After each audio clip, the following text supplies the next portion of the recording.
গ্রামের দিকে একটা কথা রয়েছে, কারোর এক কান কাটা হলে রাস্তার ধার দিয়ে চলে লজ্জায়, আর যাদের দুকান কাটা কোনো লজ্জা নেই তারা রাস্তার মাঝখান দিয়ে চলে।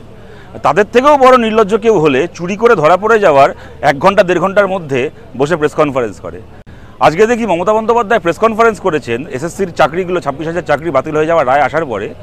সেখানে উনি প্রথমেই বলছেন যে বিকাশ ভট্টাচার্য, বিকাশবাবু, তিনি মামলা করেছিলেন, তিনি পৃথিবীর বৃহত্তম উকিল হিসেবে ওনার নোবেল প্রাইজ পাওয়া উচিত। এখানে কেসটা করেছিলেন কে? বিকাশবাবু। তিনি তো পৃথিবীর সবচেয়ে বৃহত্তম লয়ার।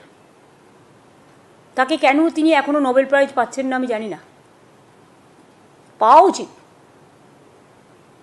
ভাবছি একটা রেকমেন্ডেশন করব।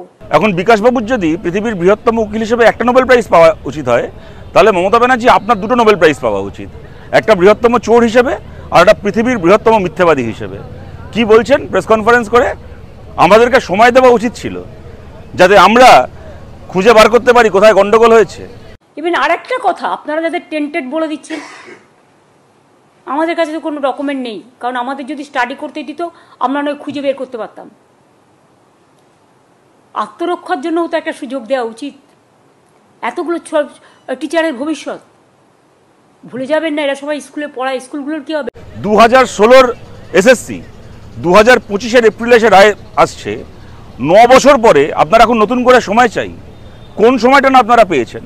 হাইকোর্টে বছরের পর বছর মামলা চলেছে, বারবার করে হাইকোর্ট আপনাদের কাছে চেয়েছে সেগ্রিগেটেড লিস্ট, বারবার করে জিজ্ঞেস করেছে এখানে চুরি করে কারা চাকরি পেয়েছে আর কাদের চাকরি স্বচ্ছ। আপনারা লিস্ট জমা দেননি। রায় আসলো, 26,000 ছেলে মেয়ের চাকরি চলে গেল। সেইটাকে আপনারা একটা ধাক্কা হিসেবে নিয়ে সুপ্রিম কোর্টে যখন যাওয়া হলো, মাঝের সময়টাকে আপনারা ব্যবহার করতে পারতেন। হাইকোর্টে এই চটটা খাওয়ার পরেও মাঝের সময়টাকে আপনারা ব্যবহার করতে পারতেন। যে কাজটা আপনারা হাইকোর্টে করেননি সেটা সুপ্রিম কোর্টে গিয়ে করা। সুপ্রিম কোর্ট আপনাদেরকে আবার সময় দিল, 1 বছর সুপ্রিম কোর্টে মামলা চললো, সেখানেও বারবার করে সেগ্রিগেটেড লিস্ট চাওয়া হলো। কারা চুরি করে চাকরি কিনেছে, আপনার লোকেরা কাদেরকে চাকরি বেচেছে টাকা নিয়ে, আর কাদের চাকরিটা স্বচ্ছ, সুপ্রিম কোর্টও 1 বছর ধরে চাইলো, আপনারা দিলেন না। এখন যখন ভারতের সর্বোচ্চ কোর্ট সিদ্ধান্ত জানিয়ে দিল এরপরে আর কোথাও যাবার নেই, কিছু হওয়ার নেই, এখন নবান্নে বসে কাঁদুনি গাইছেন আমাদের আরেকটু সময় দরকার ছিল। আপনি কিসের জন্য আরেকটু সময় নিতেন? কোন সময়ের আপনার অভাব হয়েছিল একদিন যে কাজটা আপনি একদিন পরে করবেন? আপনি মমতা ব্যানার্জি আজকে এত কিছুর পরে, এত বড় সর্বনাশ ছেলেমেয়েগুলো হওয়ার পরে আজকে আপনি প্রেস কনফারেন্স করে এত বড় বড় বাতেলা মারছেন, বিরোধী রাজনৈতিক দলকে গালাগাল দিচ্ছেন, সবাইকে গালাগাল দিচ্ছেন। একটা বারের জন্য আজকেও এই কথা বলতে পারছেন না যে ঠিক আছে সব হয়েছে, সব মেনে নিলাম, যদি আর কেউ কিছু না করে থাকে আমরা পশ্চিমবঙ্গ সরকার, আমি মমতা ব্যানার্জি পশ্চিমবাংলার মুখ্যমন্ত্রী বলছি, আমাদের পুলিশ এবার তদন্ত করে বার করবে যে এই 26,000 ছেলেমেয়ের মধ্যে যদি 26 জনের চাকরিটাও অসৎ পথে হয়ে থাকে, যদি 5,000-এর চাকরি অসৎ পথে হয়ে থাকে, যদি 15,000-এর চাকরি অসৎ পথে হয়ে থাকে, তাহলে কারা কারা তৃণমূলের কোন কোন নেতা, কোন কোন মন্ত্রী, কোন কোন এমএলএ, কোন কোন পঞ্চায়েত মেম্বার তাদের কাছ থেকে টাকা নিয়েছে আমি মমতা ব্যানার্জি দায়িত্ব নিচ্ছি। আমি তদন্ত করব, আমি তাদেরকে শাস্তি দেব, এবং তাদেরকে শাস্তি দেওয়ার মাধ্যমে আমি খালি পশ্চিমবাংলাকে নয়, আমি খালি নিজের রাজ্যকে নয়, নিজের দলটাকেও শুদ্ধ করব, নিজের দলের মধ্যে থেকেও পাপ বিদায় করব। একটা বারের জন্য আপনি বললেন না। তার কারণটা হচ্ছে এই টাকাগুলো খেয়েই আপনার লোকেরা তৃণমূল করে, এই টাকাগুলো ওরা খাবে বলেই তৃণমূল করে, আর এই টাকাগুলোর কাটমানিতেই আপনার সরকার চলে, আপনার দল চলে, আপনার রাজনীতি চলে। এত বড় বড় কথা বললেন বিরোধীদেরকে নিয়ে, আপনার লজ্জা করে না? তারপরে একটা বারে আবার বলছেন যে আত্মরক্ষার সুযোগ পাওয়া উচিত। মানে বলে ফেললেন তো, মুখ দিয়ে বলে ফেললেন তো যে আসলে আপনাকে এই মামলায় আত্মরক্ষা করতে হচ্ছে, আসলে সংকটটা আপনার, সমস্যাটা আপনার, চুরিটা আপনারা করেছেন।